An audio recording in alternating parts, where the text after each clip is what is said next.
masalahnya lebih dikit. Iya, masalah lebih berkurang. Iya, dan perceraian juga datanya kan finansial nomor 1 ya. Oke, dari situlah lu masuk nih ke cara berpikir lu pelajarin semua. Gue pelajari semua tentang uang, gitu. Apa hal-hal menarik yang orang tidak tahu tentang uang yang lu pelajarin?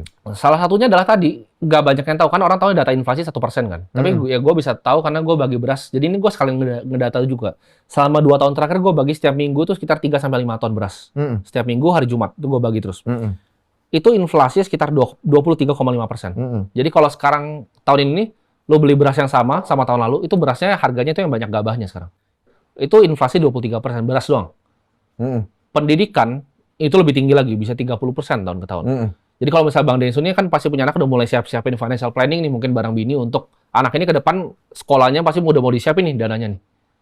Itu harus disiapkan untuk tadi, pendidikan ini naiknya kencang banget Bang. Apa yang akan terjadi? Kok sekolah harganya mahal-mahal banget gitu? Itu disebut karena inflasi. Jadi banyak yang nggak paham konsep ini. Konsep ini sederhana menurut gua. Inflasi adalah di mana uang lu tuh dicetak. Gitu. Jadi uang itu bisa beredar, Bang. Iya. Jumlah uang yang beredar ini makin banyak. Karena uang yang beredar makin banyak, maka barang-barang makin mahal. Betul. Nah, ini kan dibilang di sekolah nih. Bagaimana kenapa gua nggak suka sekolah? Kan pelajarannya menurut gua nggak semua benar. Ini kan teori orang kira ini udah lama sekali. Ini belum 100 tahun. Yang bikin namanya John Maynard Keynes. Ini didoktrin sebagai hal yang bagus nih. Menurut gue ini bukan hal yang bagus, nggak ada hal yang bagus dengan adanya inflasi.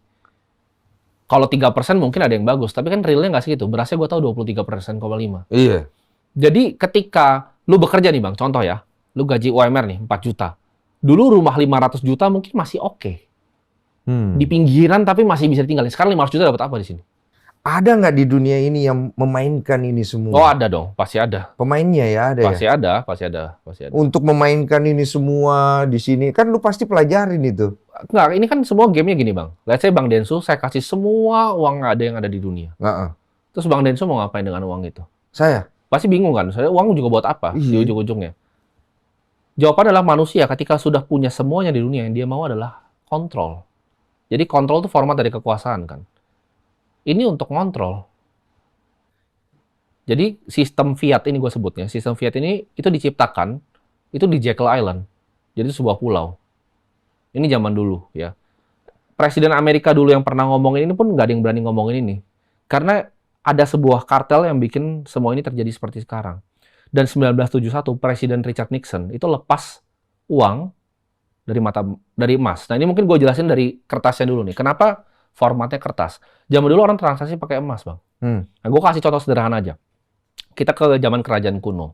Misalnya Bang Densu itu adalah pekerja sama seorang raja. Bang Densu digaji dengan kepingan emas. Kepingan emasnya itu perlu diinvestasikan nggak, Bang? Perlu. Sebenarnya jawabannya enggak. Kepingan emasnya tetap Bang Densu bisa tuker untuk lain, nilainya nggak kurang. Nilainya malah nambah kan? Dipatah. Kalau emas kan, maksudnya. Iya. Zaman dulu kan tapi nggak ada nilai nambah tuh, cuman kepingan doang. Kepingannya nggak patah kan, Bang? Nggak diambil sama orang, nggak digigit tikus. Enggak. Kenapa kalau sekarang orang bekerja gaji UMR tuh harus investasi, kalau nggak mati? Ya nanti uangnya ya turun. Ada uangnya turun. Itu sama aja emasnya dipotek setengah tiap 3 tahun. Iya. Itu kan sistem yang nggak adil. Iya. Nah zaman dulu emas. Tapi emas ini akhirnya susah untuk dipecah jadi kecil. Contohnya untuk beli air gini pakai emas terlalu mahal emasnya segini. Iya, dipecah kecilnya susah. Jadi pecah kecilnya pakai kertas. Jadi kepemilikan 1/100 dari emas tadi. Itu kertas tuh awal itu. Jadi kertas tuh sistemnya hutang atau riba. Jadi kertas yang pertama tuh hutang. Ini sampai 1971. Jadi kertasnya sekarang nggak perlu emas nih Bang. Boleh dicetak bebas. Nah itu udah rusak situ. Bitcoin belum ada waktu itu. Belum ya? Iya, sekarang orang banyak lari ke aset zaman itu. Iya itu. kan di Bitcoin kan emas digital kan ceritanya ya. Bitcoin tuh adalah kripto gitu-gitu. Sama, menurut gua revolusi moneter. Iya, revolusi moneter ya. Iya. Gua ngomongin buat kripto ya, gua ngomongin Bitcoin ya. Iya.